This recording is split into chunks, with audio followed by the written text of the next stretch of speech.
Leon Joseph Littlebird. How are you, sir? Oh, I'm great, DJ, man. How are you? Man, I'm awesome. It's good to see you again. It's been a few months since I've seen you.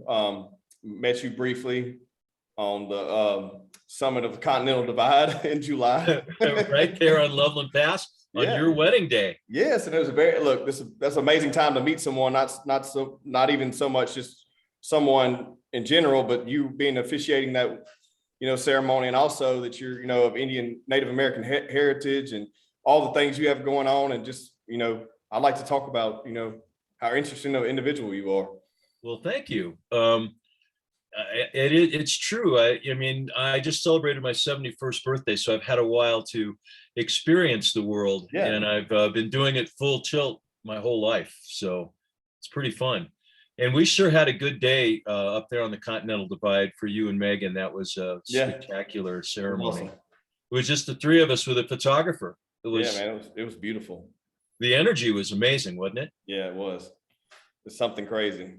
Definitely just the experience of yeah, I mean, it's all about the energy, really. I mean, that's the best explanation I have. Yeah, it is. We really were gifted with a lot of good energy flowing that day. Yeah. It's the relationship that makes it work. I mean, wedding ceremonies are all about how much the people are in love. So yeah. You guys made it work. Yeah, man. We're still going strong. No complaints. Well, give her my love. I sure will. She'll definitely check this one out. She likes you, so she'll be wondering how many times we name drop her, probably, or something. I'm sure she'll. Hi, Megan. But man, so back to you. How did you get? First of all, tell me your story, because I mean, you're not only you don't only do things like what we did together, but you also compose music, write music, perform music.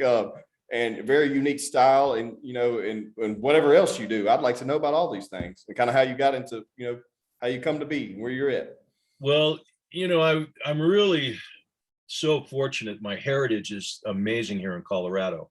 One side of my family were pioneers, some of the very first pioneers in 1859. Okay. And built the first brick buildings up here, and were one of the first skiing families in Colorado. But my great grandfather was a classically trained composer, and one of his sons, my uncle Leon, great uncle Leon, that I'm named after, was a classical composer who played 18 instruments. And my father was a famous artist and played 3 instruments. So I grew up, well, that's some of my dad's artwork right behind me. Okay. And my dad had this amazing love for the Navajo people. In fact, that big painting behind me is a painting of the Navajo in Monument Valley. And he met my mom when he was 34 years old, and she was this beautiful 4'9" Navajo girl. And he fell in love for the first time in his life, because he had been an explorer and an artist all those years, and a bon vivant, and married her. And when he was 52 years old, they had me. My dad was born in 1899. Whoa. So I've got this amazing heritage from the pioneer side of the family and all those classically trained musicians, and then my mother's indigenous family. And so really that's where the name Littlebird comes from, because my pioneer's family was French, named Des Moineaux, which means little bird in French. So the Navajo family always called me Littlebird. So that's how I got my name, and that's where it comes from. And my name is, if you translate it, it is Littlebird. So that's part of how all the music and all that stuff happened. The wedding side of it started spontaneously, just from friends and family asking me to do their weddings 25 years ago. Okay. So when I did the wedding ceremony for you and Megan, that was somewhere in the 300 and something weddings that I've done. Hey. And I don't really advertise. People find me, and when they find me, I always figure, well, they're the right one. So it's that is something I do purely out of love. And I was given a gift as to speak from the spirit, you guys experienced that. And yeah, man, I can't even explain it. Definitely there's no way to explain it if you're not in person, but even on this podcast, even trying to explain it I'm a loss for words for experiencing that. Just because that's, you're indigenous to that, your people to that area. And right. to bring that to someone who's not, used to that type of momentum and wind and energy and sunlight and the way things, altitude. Yeah, we were over 10,000 feet. We were at about 11,000 feet where we did the ceremony. Yeah. Next to that beautiful lake. Yeah. So what has been the real driving force in my life ever since I was 4 years old has been music. Okay. And that's really what I spend most of the day doing every day. I mean, you can see instruments all around me here. Yeah. That's it's really my life force really is based around writing and singing, composing. I'm in the middle of working on 4 new songs right now. It's crazy as a singer-songwriter, to be writing 3 new songs simultaneously, because you get the words all screwed up. You're trying to memorize them so you can perform them, and it's like, wait, what, but that's me, that's my life. And I'm also composing on commission from the La Jolla Symphony, a piece for Native American flute and symphony orchestra. So, and it's not my first foray into the classical music scene with ancient instruments. And we played the flute at your wedding ceremony. Yeah. It's such a grounding and incredibly cool. 2 of my albums are strictly just instrumental flute music, and people use them for meditation and yoga and all kinds of cool stuff, because it really chills you right out, man. It just like puts you in the moment. And but this will be a 12-minute piece with 2 little sections of narrative storytelling in it, but it's all native flute and symphony orchestra.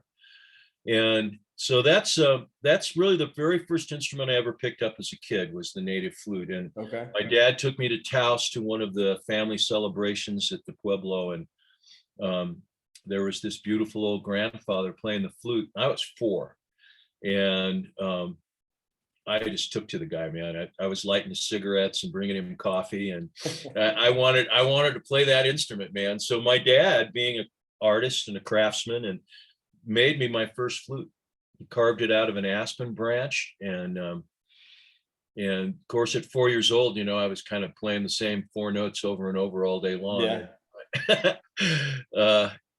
But that started it off for me, and then of course, a couple years later, or maybe a year later, when I was 5, I saw Elvis Presley on TV, and I saw how it affected my older sister. She was older than me. So she was like 17, 18 at the time. And it was like, I was looking at Elvis going, that's cool. And watching my sister go, get all Twitter pated, just like, I got to do this. This is so. The next day I was in the workshop trying to make a guitar. So that started music really, I do a lot of storytelling gigs too. And I do this thing about the indigenous history of music. And one of the things I try and emphasize is one of the reasons the primitive people started inventing instruments is because chicks dig it. Yeah, makes sense. It's part of the proliferation of the human race is music. Yeah. It's a form of communication that is really special. So it's cool. Well, and so you specialize in doing that. And we also briefly had a conversation beforehand. I want to talk about that too, is using, because I've just been thrown into this cannabis industry accidentally. Really, I'm not a huge user, but I do, see benefits in CBD, and I have had my, fair share of, this and that. But I've seen the growth of it and how amazing that the product is, and what we're doing with it now in this day and age. And you've had some success with, cannabis. So let's talk about what you went through and those trials and tribulations. Well, success is really operative word there. It saved my life. Yeah, I'm putting it lightly. Yeah. 6 years ago, I came down with a massive lung infection. Okay. And was really, really, really sick. My oxygen level got down to around 50%.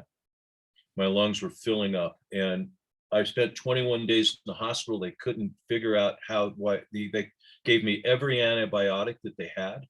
I was in the ICU for 9 days. Gosh. I mean, that's crazy. Yeah. And then on top of that, while I was in the stress of that infection, I got leukemia. And that was my third bout of this rare form of leukemia. I had taken many years before, I had done chemo and swore I'd never do that again, because that really, really screwed up my health. I was a world-class athlete before that. And after chemo, it was hard for me to even train. Right. And so the chemo or the leukemia came back while I was in the hospital. So there I am with this huge infection and no white blood cells. Now that's the 1-2 punch. Most people do not survive that. I mean, that's almost not survivable because the infection's going to kill you. And that's why it took 21 days in the hospital to get it under control, because I was that sick. So the doctors wanted to do chemo again. And of course, and which I refused to do. So I took matters into my own hands. I did something most people aren't willing to do and said, I'm going to do this my way. Okay. So I went to the most renowned cancer oncologist in Summit County here, where I live in Colorado, and he had all my records and did all the tests. And I said, okay, here's what I'm going to do. I'm going to go on a raw food diet, and I'm going to take cannabis oil. And if it doesn't work, then I'll come back to you and we'll talk to what you want to do. But I just want you to know what I'm going to do. And I'm going to have you monitor my progress. So I'm going to have you doing my blood work, and, I'll come in, once a month, and we'll see how it goes. So he was like, great. I've never met anyone that wanted to do that. So this will be cool. So that's what I did. I went on a natural food diet, which was, that's no meat, no wheat, no dairy, no sugar, no alcohol, it's like, what's left? Well, you're eating vegetables. You're not eating anything out of a box, nothing processed. Everything's, so I was doing a lot of juicing, and just really, really had to learn a lot. It was a great learning experience for me. And on top of that, I did what's called Simpson Oil. Now, I had done a lot of research about this because I had leukemia before. And I knew that leukemia is really cancer of the blood. Yeah. It's irregular blood cells crowding out the healthy blood cells. So there's 42 different types of leukemia. I didn't know that. Yeah, it's crazy. And the type I had was very rare. And actually, what's even weirder is a very good musician friend of mine up here in Summit County, Arnie J. Green, had almost exactly the same leukemia and didn't survive. Man. And so I had done a lot of research about, well, if I get it again, what am I going to do? Right. Because I knew I wouldn't do chemo. So I was like, all right. So Simpson Oil, or also called Phoenix Tears, has got a huge success and track record for curing cancer and reducing tumor size. But I knew from the research that leukemia is especially responsive to THC. Yeah. So in the research, one of the things I learned was, CBD, we all know, is curative, right? I take CBD oil every day. Mm-hmm. After being a professional skier for many years, my body, I've got metal parts holding me together. I can only imagine. That was going to be we got to talk about that too after we get done with this, because that's interesting. I didn't know that either. Well, 35 years of being a professional skier, and I've skied all my life. This will be my 68th season on the hill this year. Man. And, but so I wake up going, I'm like a rodeo guy, it's like parts of me wake up an hour after I'm already had my coffee, so, and CBD really works. That really relieves the stress and the pain from all those things. But when THC and CBD are separated, they become less effective. So CBD, when THC is present, is 4 times more effective. Yeah. But it was actually THC that was more curative for leukemia than CBD. Okay. So that's something really interesting for the listeners to understand, is that THC is also the reason THC doesn't have the popularity of CBD is because it's psychoactive. Yeah. So I spent 75 days Well, you have to work your way up. I did a gram a day Okay. for 45 days. Now, let me put that in layman's terms. If you do a little gummy, an edible with that's 10 milligrams, you get high. Oh, hell yeah, you get high. I was doing 1,200 That's milligrams. insane. It is insane. And you have to ramp up. You can't just start that, you know. And so, and I was doing it in 4 doses a day. I was very scientific. I logged everything. I kept perfect records. And I was also doing yoga and meditation and, you know, everything that I knew how to do. For those 75 days, it was 24/7 was about healing. Everything I did, you know, my life, obviously I couldn't work, so I couldn't perform. Yeah. And everything halted. And so really, DJ, it was more like a shamanic experience because I was really high. I bet. And I had friends that would come to visit just because I would explain, I could tell them the mysteries of the world, you know. You know, and they were recording stuff that I was telling them because it was just like profound. Yeah. And it was actually a pretty wonderful experience. I look back on it now, all these 6 years later, and I remember waking up going, I feel great. And I hadn't even done the first dose of the day. And you're taking this oil, sublingual based like droppers, right? Right. What I would do is I would weigh out the gram of the oil on a little digital scale, which is only the size of a big chunk of rice. You know, a gram of Simpson oil is very, very small. And then I would mix it with coconut oil. Okay. And then I would take a syringe and put all of that coconut oil and cannabis oil into a syringe that I could measure out 4 equal doses during the day. Okay, gotcha. One day when I was about 3 weeks into full strength dose, I was taking the 3rd dose of the day, and the syringe was kind of oily from the coconut oil, and I slipped and took 2 doses at once. And this is kind of a funny story because I had it in my mouth and it was like, do I swallow it? And it was like, I did so much acid in the 60s. This is, you know, so I swallowed it, and I did. And a buddy of mine came over to play music that day, and we were playing, and all of a sudden I was hearing other instruments, and then I looked up, and these paintings behind me, I was looking right at them. They were floating on smoke. They weren't even on the wall, and there were little bunnies crawling around in the carpet, and it was like, wow, I have a whole new respect for cannabis. You know, you can hallucinate on cannabis. Well, that's why I asked that question. If you took it, you know, via dropper like sublingual, because the THC, you know, it hits you different taking it, ingesting it versus smoking. You know, you're smoking the highs, you know, immediate and doesn't linger, but taking it, ingesting it, you know, it's time release and it's very strong. Well, and you know, that's where, you know, here in Colorado with it being legal, that was where we ran into a lot of problems with tourists coming up because they would, you know, get a candy bar. Oh yeah. And each little piece of the candy bar is 10 milligrams. Yeah. And they'd eat 2 or 3 of those. Yeah. And then an hour later, they haven't felt anything. So they'd eat 2 or 3 Yeah, more. that's the problem. That is the problem. I'll tell And everyone. and then all of a sudden they are so loaded that they can't function, you know, and they end up in the hospital because they're freaking out because they're so loaded. But it's I've been there. I've been that person before. It's been a couple of years. Too much, you know.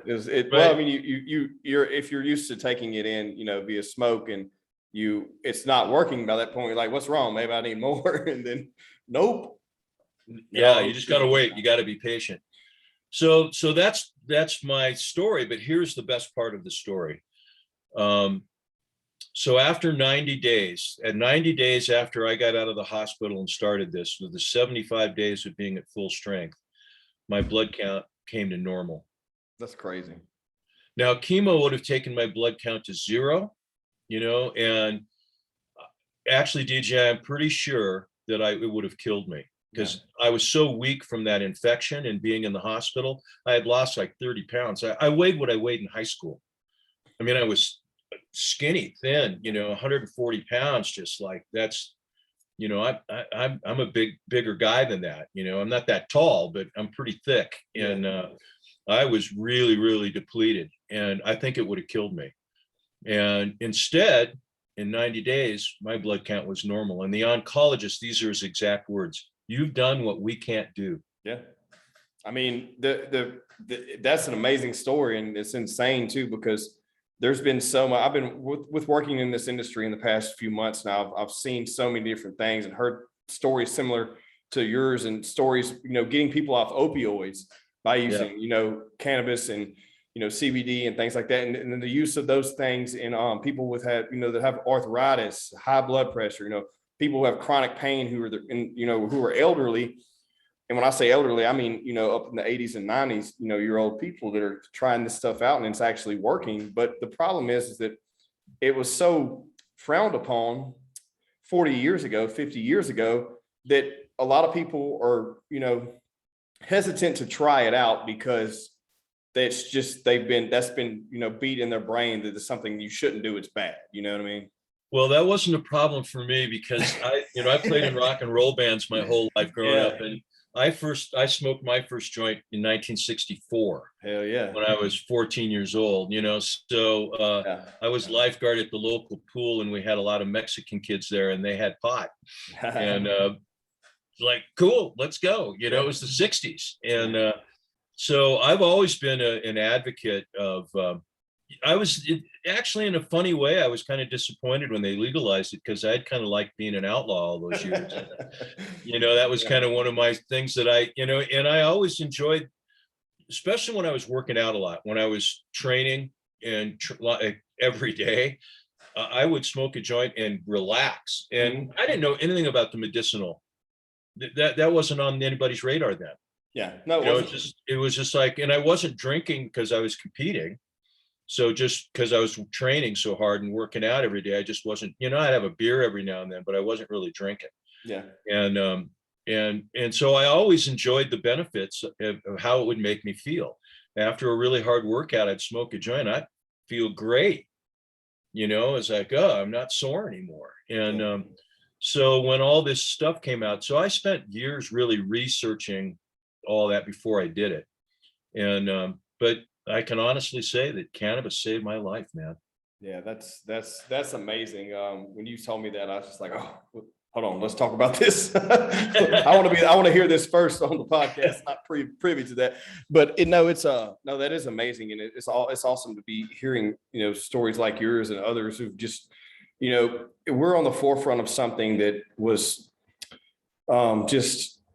it was just demonized for so long, and come to find out it was because of politics. That's all it boils down to, and look at the hemp industry, exactly. Hemp is, it was cut off. And it was all because of a rich guy that owned paper companies. Didn't want, and he, well, we know that the rich own the politicians. I mean, we all know that. I mean, that's not a disputable point. It doesn't matter if you're red or blue, right? It's like the rich own the politicians, and the only socialism that exists in America is for the rich. Yeah, exactly. They're taxing us and not them. Yeah. So that's socialism, dude. Yeah, I mean, it is, and that's been the flaw with the cannabis industry. And now that it's making strides, and your state's one of the first ones to legalize it, and you guys have had great success, and we're in Louisiana, and it's legal for medical. It's been decriminalized. A lot of it's been decriminalized, and then also the flower is about to be approved for medical. So that's exciting for people who are using it for those type of uses.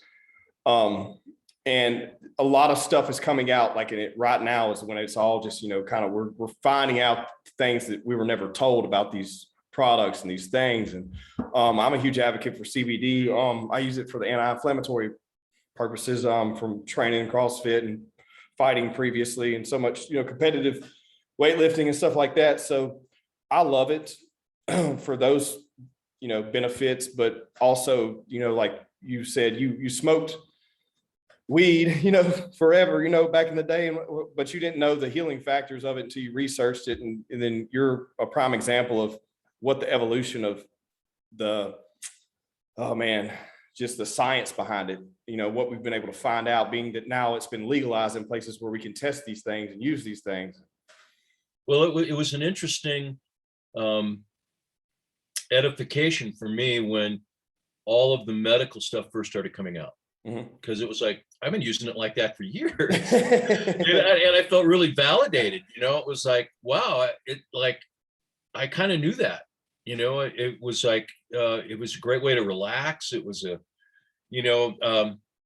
way back in my past, I had a very successful consulting company and I was a public speaker and traveled around the country for years. And it was stressful. Running a company, flying 100,000 miles a year, I presented in 72 cities one year. I mean, that's a big schedule. And, I'd get back to the hotel room and I'd go out on the balcony, smoke a bowl. Yeah. And, it was better than going into the bar and drinking a bunch of bourbon, because that would just give me it was great. I enjoyed it, but I'd be slow the next morning. Exactly. I'd be slow waking up, and then this way I wasn't. So, I'm really glad that people's consciousness and awareness of the benefits of cannabis are starting to really unfold. It's interesting here. In my live music gigs now, I do that wonderful Gershwin Brothers song, Summertime, that everyone is covered. And Lisa Ann White and I now are doing this duet that's just killer. And it's a kind of Johnny Cash, June Carter kind of a duet. Okay. I've changed the lyrics in Summertime when we do it to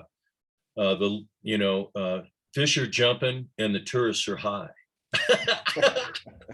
Because it's we really see it here. I saw it firsthand last time I was there, probably a day prior to meeting you, just walking down Minnesota Springs, and you can tell we're tourists. I mean, that's a little tourist city, excuse me. And basically saw that, how high just a few of them were just passing by. Well, we see it a lot, especially skiing. That scares the shit out of me. There's no way. First off, I don't like heights. Getting up to that mountain to meet you was the hardest thing I've done in a long time. Because there's absolutely. I remember when you got out of your truck, you were kind of making sure both feet were on the ground. There's no guardrails all the way up there, and not to mention an 18-wheeler met me coming down, and I was going up, and I said, "Shit."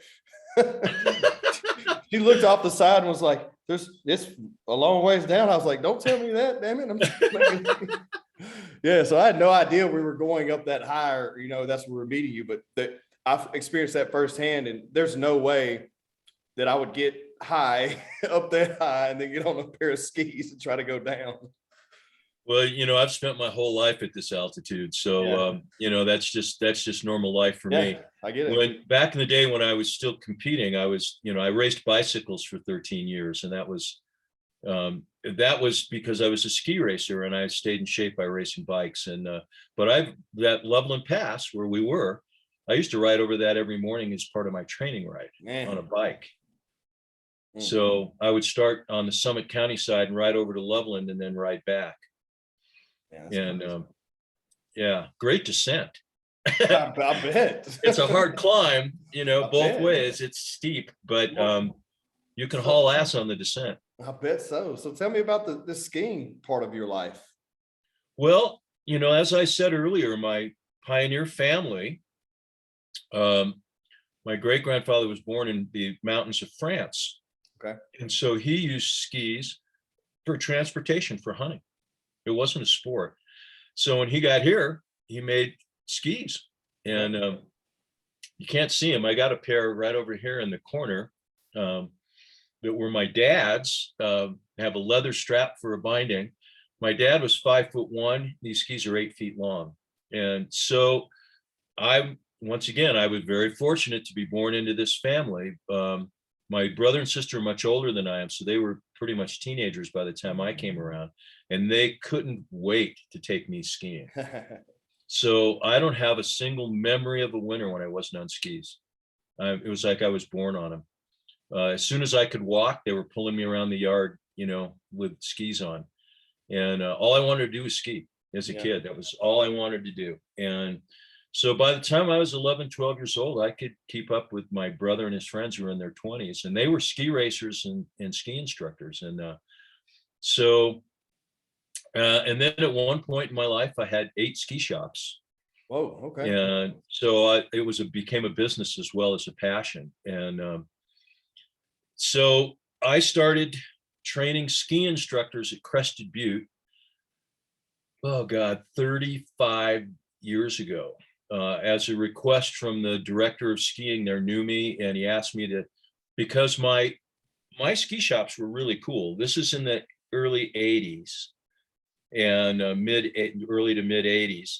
And I had ski movies playing, and back then a VCR was like $1,000, it's like, and there weren't that many ski movies out. Warren Miller was about the only one, there were a few, 3 or 4 Warren Miller movies, but so I had as big at like 27-inch screen TV, which was huge back then, and they were giant. Remember, TVs weren't flat screens. They were big, thick, heavy things up on a stand playing ski movies. And I had a little a policy that would tune if you bought your skis from us, would tune them while you waited, if you needed them tuned, but would serve you a glass of wine or a beer, and the cute sales girl would talk to you about what, and next thing you know, you're buying new shit, so so it was a big party for a grand opening of my biggest store, which was huge. It had a revolving ski deck and tennis court and 26,000 square foot store. Yeah, big, really big. Two levels, 3 actually, with the tennis court up on the roof. But we invited the Crested Butte was one of the kind of sponsors or benefits from the grand opening of 700 people there. And he came to me, and he was, from Switzerland, and he had this heavy accent. I'd skied with him for years. Roel Strauvar is a great guy. Think you can teach my instructors to be like your staff? It's like, sure. And I'd been skiing all my life, and I knew all the instructors up there, but I had never really taught skiing. And so I gave this wonderful presentation to the entire ski school. And in the middle of the whole thing, I just stopped and went, I'm doing something I don't believe in right now. I'm talking to you guys about teaching skiing, and I've never actually taught. So tomorrow morning, give me a uniform, and I'm going to go out and teach a lesson. And they all went, whoa, So the next morning, I remember it very well, because my cousin and best friend was the assistant director at the time. And so I was in uniform with him, and he was so excited I was finally going to be a ski instructor, right? And we're riding up the lift, and it's like, this is cool, a new phase in my skiing career. I've got on a uniform, man. It's kind of, it's kind of cool. And they gave me 26 never evers from Texas. And I was more concerned that I was going to kill them than anything else, and so I learned really quick that you need training. And long story short, I got certified at PSIA, Professional Ski Instructors of America, PSIA. I got certified, went full certification, and then became an examiner and started leading clinics for them. And I wrote a real proprietary program that was student-centered.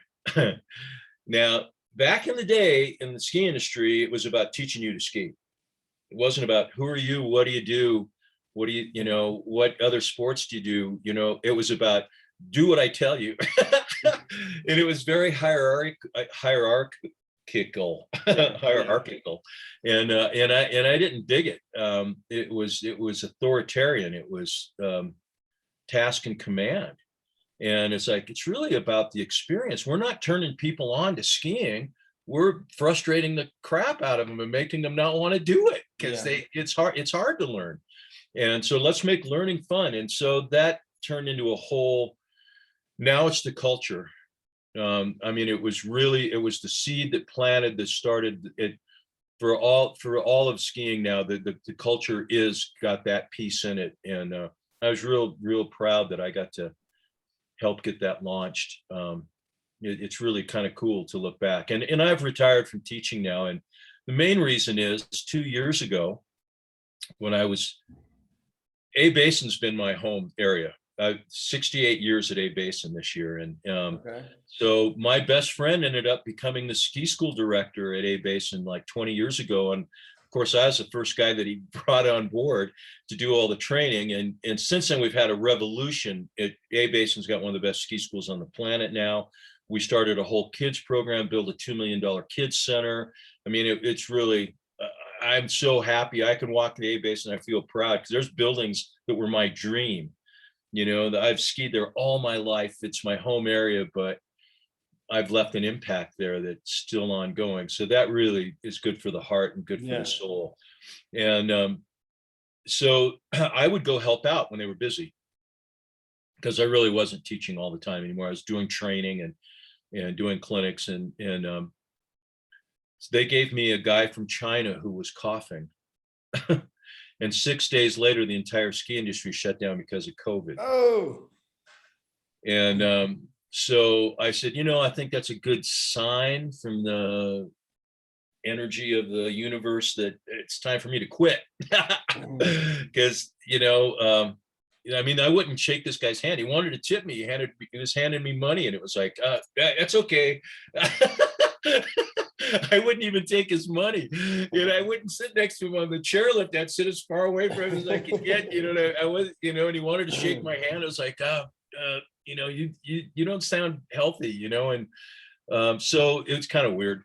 But in the course of my my training instructors, I was fortunate enough to do ski instructor training for every major ski resort in the Rocky Mountains. Really? All the Vail Mountains, all the Aspen Mountains, Telluride, Crested, Butte, all of them.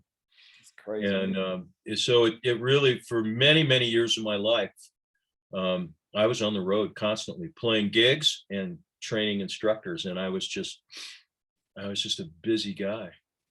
Well, that's that's a lot. I had no idea. I knew I knew just what we had briefly talked about when I first met you. I mean, man, you've done a lot. You're still doing a lot. Yeah, it's still happening. I'm like I mentioned earlier, I'm doing this wonderful duet now with Lisa Ann White, who's also, the love of my life. And kind of a cool story. When we met, she had always loved music and had been classically trained, but was afraid to do anything in public. She wouldn't even sing with me in the living room. I'd go, I can tell you have a good voice. Oh, no. So I took her, every other year, I take 20 people down the Grand Canyon for a river trip. And we don't do it in rafts. We do it in dories, which are 16-foot rigid rowboats. And we do it the old school way. So in 2018, we were all ready to go. And we had a cancellation. And it was like, Lisa, you want to go? She was like, yeah. She had like 10 days to get ready. Yeah, I mean, everyone else spends 2 years preparing for this trip, and she had like 10 days and she did it. And so we went on that trip, and she had started playing flute already, and she was classically trained playing clarinet. So the native flute came to her. She's the most naturally gifted native flute player I've ever met, and she blew my mind. She asked me we've been together a year. She said, "Can I try one of your flutes?" Like, baby, there's 70 of them. Pick one up and go for it. And she right from the get-go was like playing better than any student I'd ever had. And she's just got the gift. And so she was playing flute, and that was all working out. And in the canyon, it's just amazing hearing the flute when you're floating in the canyon, it's just amazing. And so Lava Falls is the biggest rapid in North America. So it is the most intense rapid you can go down. And that night after Lava Falls in the campsite, she started singing with me. Huh. And her voice was like, baby, your voice is as good as your flute playing. I mean, oh my God. And she goes, well, I just ran the biggest rapid in North America. I'm not afraid of anything anymore. So that was 2018. She's been performing with me ever since. And she just continues to get better. So that's what's been going on, is I've been really having fun with this duet. In fact, I did a solo gig about a month ago, and it felt really weird, because it felt like there was something missing, Yeah, I bet so. It's can you imagine how cool that is for our relationship? That man, it kind of added itself on organically, and it's not like we met at a gig and she was singing, you know. Right. Yeah. That's even stronger. I mean, creates a stronger bond there. Yeah, So it's really cool. you guys playing locally up there, and you're still recording some stuff now too? Well, you know, the recording side of my career has taken an interesting divergence. You know, the CD business is over. Yeah. Nobody buys CDs anymore. Right. And it's too bad because I used to make a lot of money selling CDs at gigs, you know. I've done concerts at festivals and stuff where I was well paid to perform and made more money selling CDs than I did to perform. Walked away with 3 times what I thought I was going to make because the CD sales were so brisk. And that doesn't happen anymore. And, you know, big music industry figured out a way to cut us independent guys out. And they really screwed us. I just got an order from my website for 3 CDs. It's the first order I've had in 2 years. And in fact, one of the CDs she wanted isn't even in print anymore. So it's like, oh my God. So the recording side has changed. And what really shifted was with COVID. Yeah. So, you know, that shut down the music industry completely. 100% of us were out of work. So what I did, we have well, when I was really sick, and then I've mentioned my friend Arnie Green. When Arnie was sick, we did a lot of benefit concerts for him and silent auctions and fundraisers to try and help him pay his bills and keep him going. Then same thing for me, when I got sick, all the musicians up here put on benefit concerts, and then they got together at one of the concerts they did for me, the big one. And they were all there, you know, there were a dozen different players there. And they said, why are we waiting till someone's sick? Why don't we do something proactive? So my good friend Steve Plummer took the bull by the horns and started what we call Summit Musicians Relief Fund, SMRF, Smurf. Okay. And yeah, we're in blue. And so Smurf is an ongoing thing now. We're in our 4th year. We've raised a lot of money. We do several big events every year, fundraisers, and we get grants from local foundations, and we've been able to help numerous musicians. But when COVID hit, and I sit on the board of directors, so the board sat down and said, how do we help everybody? Right? So I came up with this idea, and I did 25 virtual concerts and put them on YouTube, and it really worked. So I was able to give 44 out of work musicians really good paying gigs. Good. Awesome. And so when I presented it to the board, I had done a whole spreadsheet, and it's like, this is what it'll cost us, and this is how much of the fund it's going to take, and it's a big chunk of money.